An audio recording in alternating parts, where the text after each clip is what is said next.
Terima kasih Anda masih bersama kami di Kompas Petang. Saya Cynthia Rompas. Saudara, usai menangkap ratusan pelaku judi online di kawasan Hayamuruk, Jakarta Barat, polisi kini mengusut aliran dana dan juga pihak sponsor terhadap 320 warga negara asing yang terlibat.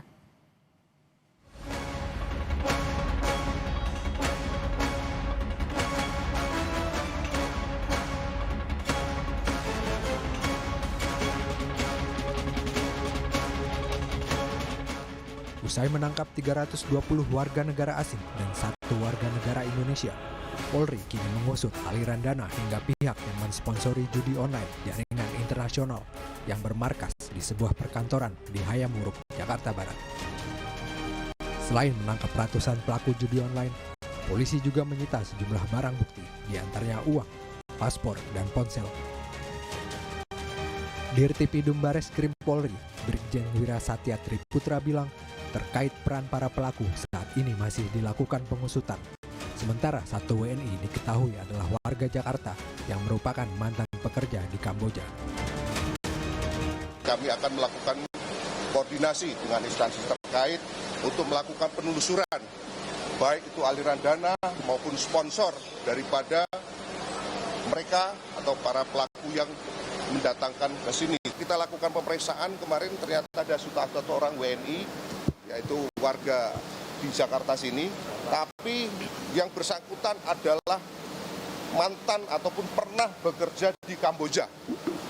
Jadi datang sini juga bekerja di sini lagi. 320.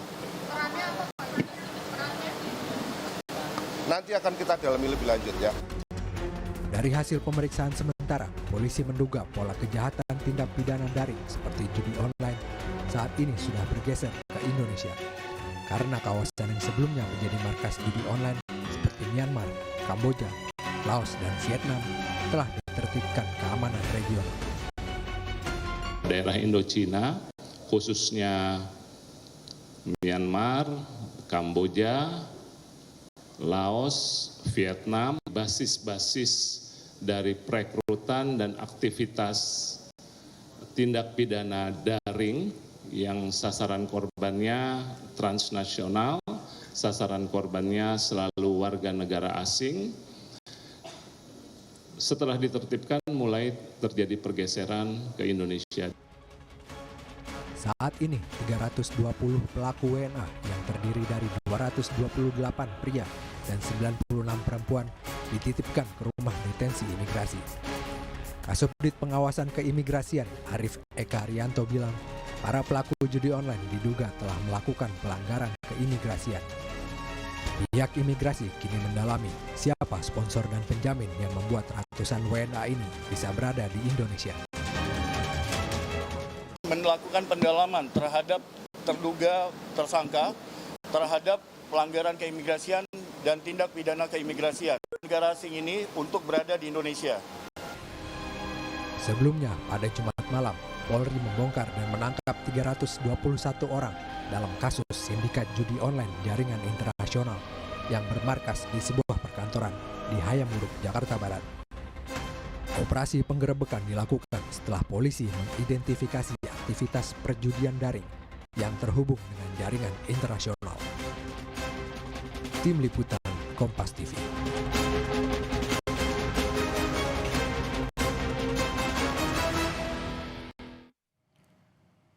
Untuk mengungkap siapa bos besar di balik judi online sindikat internasional di Hayamuruk, Jakarta Barat, polisi kini menelusuri aliran dana dan sponsorship terhadap para WNA. Kita bahas bersama Ardi Suteja, Ketua Indonesia Cyber Security Forum, dan juga Kepala PPATK periode 2002-2011, Yunus Hussein. Selamat petang Pak Ardi, Pak Yunus, terima kasih sudah menyediakan waktunya di Kompas Petang hari ini. Saya langsung ke Pak Ardi. Pak Ardi, kalau saat ini polisi sudah menyita sejumlah barang bukti termasuk ada komputer, ponsel dan lain sebagainya. Kalau dari temuan ini, domain situs yang disita apakah pola yang diketahui pihak kepolisian bisa mengarah pada satu pusat kontrol yang sama untuk mengetahui siapa pengendalinya? Ya, secara forensik memang perlu ya ditelusuri ya, tapi ini perlu waktu dan biasanya penelusuran itu akan terhambat oleh adanya pengelabuan, ya. Mereka berlindung dengan berbagai cara, termasuk identitas palsu dan sebagainya. Maka ini penyelidikan secara forensik, ya, digital ini bukan sesuatu hal yang mudah, kompleks, ya, makan waktu dan juga tidak bisa dilakukan secara sendiri, ya. Artinya harus bekerja sama dengan aparat penegak hukum lainnya, ya, termasuk juga kalau di Indonesia ada PPATK, nanti di luar negeri harus melalui NCB Interpol, ya, Europol, dan tentunya juga dengan aparat penegak hukum setempat negara-negara yang mungkin dicurigai sebagai basis di mana mereka beroperasi. Tapi kalau untuk mengetahui siapa pemain besarnya ini, apa yang bisa dilakukan pihak penyidik polisian? Ya, kita sebetulnya sudah membaca banyak, ya, terkait dengan kegiatannya, apalagi masalah yang di Kamboja itu terekspos di media global, ya. Sampai juga badan PBB juga sudah mengeluarkan laporan. Namun kembali lagi, siapa sebenarnya biang keladinya atau aktor intelektualisnya itu tidak pernah terungkap, hanya menduga si A, si B, si C, ya. Artinya ini ada kompleksitas untuk menentukan siapa sebenarnya di belakangnya. Yang jelas ini adalah suatu kegiatan yang melibatkan yang namanya kelompok kejahatan terorganisir, ya. Ini yang tidak bisa pastikan. Pak Yunus, ini kan dari mayoritas sebagian besar pelaku adalah WNA, warga negara asing. Hanya satu warga negara Indonesia, itu pun adalah mantan pekerja yang sebelumnya bekerja di Kamboja. Sejauh mana setidaknya pihak PPATK ini bisa melacak aliran dana? Apakah bisa dari pelaku-pelaku yang memprogram atau seperti apa, Pak Yunus, biasanya PPATK akan bekerja? Baik, makasih. Jadi transaksi-transaksi mereka pasti melalui lembaga jasa keuangan, ya, terutama bank dan lainnya seperti remittance, ya, seperti Dana, OVO dan lain-lain, ya. Dan seluruh orang yang punya rekening di Indonesia itu tercatat, ya, terdaftar di PPATK. Jadi dengan mengetahui informasi awal dan melihat transaksi mereka, voucher mereka, dan dengan menganalisis transaksi bisa ketahuan siapa, kalau bahasa legal itu beneficial owner, pengendalinya siapa. Nah, jadi dari transaksi kita, kalau transaksi banyak ke orang ini, jumlahnya banyak, frekuensinya tinggi, dan dia banyak menerima dari transaksi itu, kemungkinan besar dia adalah pengendali, beneficial owner tadi. Ini pernah dilakukan misalnya pada waktu kasus Hambalang, kasus IKTP, ya. Ada beberapa mantan anggota DPR kita, Ketua DPR, ditentukan sebagai pengendali itu dari transaksi-transaksi oleh penyidik KPK waktu itu. Jadi ketahuan, oh dia bukan sembarang orang, karena transaksi begitu banyak, begitu besar kepada yang bersangkutan. Dia pengendali, dia juga penggerak, ya, dalam bahasa hukum itu white locker. Bisa juga kita sebut dia cukong, ya, financial backer dari kegiatan ini. Ini masalah besar, 300 lebih di satu gedung itu nggak main-main. Mereka sewa gedung, coba dilihat sewa gedungnya, ada izin tempat tinggal dan izin bekerja nggak di sini, dan pasti omsetnya besar. Ya, kalau bicara soal omset dan juga pendapatan dari 2 bulan beroperasi ini, biasanya PPATK akan melacak aliran dana ini akan kemana di sisi ataupun di step awalnya. Adakah menurut Anda PPATK bisa menduga indikasi penggunaan metode tertentu mungkin? Jadi cara kerjanya ada dua. Pertama, dia menerima laporan, karena begitu terdeteksi ada laporan-laporan yang suspicious atau jumlah tertentu untuk tunai akan dilaporkan. Tapi kalau seandainya tidak terdeteksi melalui itu, PPATK bisa turun langsung, ya, bisa meminta, bisa mengaudit, ya. Nah, biasanya lembaga jasa keuangan utama itu bank, bisa juga money remittance, tapi biasanya mereka juga dibantu melalui bank, karena bank punya jaringan luas keluar, ya. Misalnya transaksi itu melalui transaksi kris, BI Fast, transfer, ya, itu pasti melalui bank. Jadi dengan melihat jalur utama di bank ini, baik yang masuk ataupun yang diminta atau dilakukan pemeriksaan, akan ketahuan. Nah, informasi awal dari kepolisian siapa-siapa mereka itu perlu diberikan ke PPATK, bisa biar dicari transaksi orang-orang ini, gitu, sehingga udah lebih fokus jadinya, lebih fokus karena jumlahnya begitu besar ya, orangnya begitu banyak dan Ya. ini menarik. Saya kira tidak terlalu susah untuk trasir transaksi mereka. Oke, Pak Ardi, kalau kita bicara soal pengamanan ataupun cyber security, biasanya apa yang bisa terdeteksi untuk tahap awal untuk mengetahui bahwa ada sesuatu yang tidak beres dalam transaksi? Di analisa itu adalah traffic ya. Traffic dalam satu situs itu, kalau trafficnya tinggi ya seharusnya bisa terdeteksi ya. Tapi ini yang kita hadapi ini kan tadi Pak Yunus sudah bilang cukup besar ya jumlah pelakunya, sudah 2 bulan beroperasi. Artinya ini ada juga masalah yang semakin kompleks yang mungkin tidak bisa terdeteksi dengan metode-metode yang selama ini bisa dilakukan.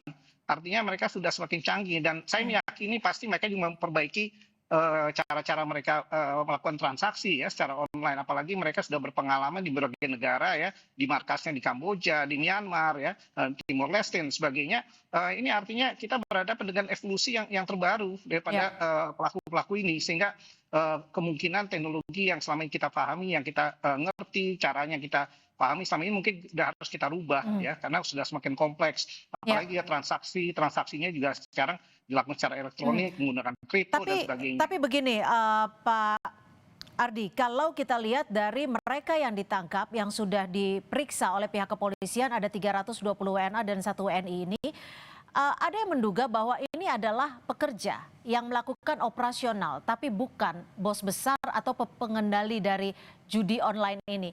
Sementara markas di Indonesia operasionalnya orang-orang asing. Apa sebenarnya bisa dibaca di sini? Yang jelas itu mereka hanya orang pesuruh, orang yang bekerja ya, cari makan, cari rezeki, sama seperti yang tempo hari banyak orang kita dikirim ke Kamboja. Ini juga mungkin ada praktek-praktek perdagangan orang dalam hal ini. Artinya mereka ini cuma pekerja yang ketangkap, jadi hanya garis depannya aja. Sedangkan yang di belakang mereka itu mungkin masih harus ditelusuri lebih dalam, ya. Dan ini juga sasarannya tidak, kalau lihat dari jumlah orang asing tertangkap, mereka juga tidak bisa berbahasa Indonesia lagi, sebagian besar, hampir semuanya tidak bisa berbahasa Indonesia. Ini artinya apa? Sasaran bukan di Indonesia, sasaran ada di luar negeri. Artinya bos besarnya tidak ada di Indonesia atau mungkin ada backing orang ataupun oknum tertentu di Indonesia, menurut Anda? Bos besarnya tidak ada di Indonesia dan mereka tidak mustahil bisa beroperasi, pasti ada bantuan dari pelaku-pelaku dari dalam negeri. Oke, kalau dari Pak Yunus membacanya seperti apa? Apakah dengan operasi yang dilakukan oleh judi online bersindikat internasional ini ada backing tertentu dari pihak dalam negeri misalnya? Jadi biasanya kalau dulu-dulu ya, bandar itu kebanyakan di luar ya. Mereka ini pelaku biasa. Kemudian dia bisa masuk kemari secara massal, operasi sampai 2 bulan. Itu tidak mudah. Dia pasti ada yang memperlicin, berlancar, sehingga kalau disebut tadi backingnya, kalau menurut saya ada sesuai dengan budaya Indonesia ya. Tidak ada bisnis yang murni 100% nggak pakai bantuan para penguasa ataupun backing tadi. Kalau menurut saya ini yang harus dicari. Jadi penguasanya menurut Anda dari pihak mana ini, Pak Yunus, dugaannya? Ya mungkin pertama terkait dengan izin masuk dan izin bekerja kan, pasti ada yang bantu mengurus sehingga kok bisa masuk semudah itu dan sebanyak itu ya. Mungkin juga ada aparat penegak lain yang seharusnya mencegah, memberantas, dia membiarkan atau tidak mencegah, justru malah membantu karena ada keuntungan ekonomis, bisa sekali seperti itu. Dan itu yang diteliti bukan hanya transaksi ya, keterangan dari saksi, mereka yang sudah ditangkap juga yang mengetahui, kemudian informasi dari lembaga-lembaga lain ya, termasuk perlintasan imigrasi itu perlu sekali dilihat. Kok cepat sekali, banyak sekali, kok bebas sekali mereka masuk, pasti ada yang memperlancar itu, nggak mungkin. Karena jumlahnya tidak sedikit ya, ada 320 warga negara asing itu yang tertangkap tangan. Pak Ardi, kalau dari hasil forensik digital pada laptop misalnya, ataupun ponsel yang disita, apakah ini dapat mengidentifikasi identitas asli dari pemilik rekening yang menampung uang-uang yang masuk? Bisa saja kalau memang informasi itu terekam ya di dalam di dalam laptop ya atau di dalam HP yang disita. Makanya ini ya proses yang tidak mudah ya, artinya perlu makan waktu, analisa yang mendalam dan perlu juga ketelitian serta keahlian khusus ya. Karena forensik digital itu memang tidak banyak yang bisa melakukan dan ini hanya beberapa lembaga yang memiliki keahlian di bidang itu dan memiliki sertifikasi. Karena kalau dilakukan oleh hanya orang yang bisa bongkar komputer ya itu tidak seperti itu ya, tidak sederhana seperti itu. Ya, tentu harapan kita bersama adalah bagaimana menangkap dan juga mengungkap bos besar di balik judi online bersindikat internasional. Terima kasih Pak Ardi Suteja, Ketua Indonesia Cyber Security Forum dan juga Kepala PPATK periode 2002-2011, Pak Yunus Hussein sudah berbagi perspektif di Kompas Petang. Selamat sore, Bapak-Bapak. Selamat sore Mbak Cynthia.